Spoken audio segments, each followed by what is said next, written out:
Before we go to break, civil rights icon Congressman John Lewis's office announced he will be undergoing treatment for stage 4 pancreatic cancer. Lewis was diagnosed this month after what he described as a routine medical visit and subsequent tests. In a statement, the congressman writes this: "While I am clear-eyed about the prognosis, doctors have told me that recent medical advances have made this type of cancer treatable in many cases, that treatment options are no longer as debilitating as they once were, and that I have a fighting chance." And if there's anybody that's going to fight pancreatic cancer, Eddie, absolutely, it's going to be John Lewis.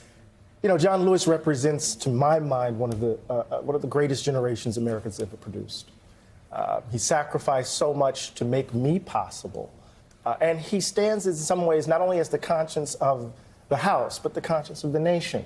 And it seems to me in this moment of crisis, in this moment where the country seems to be at a crossroads, the giants among us are faltering when we need their shoulders.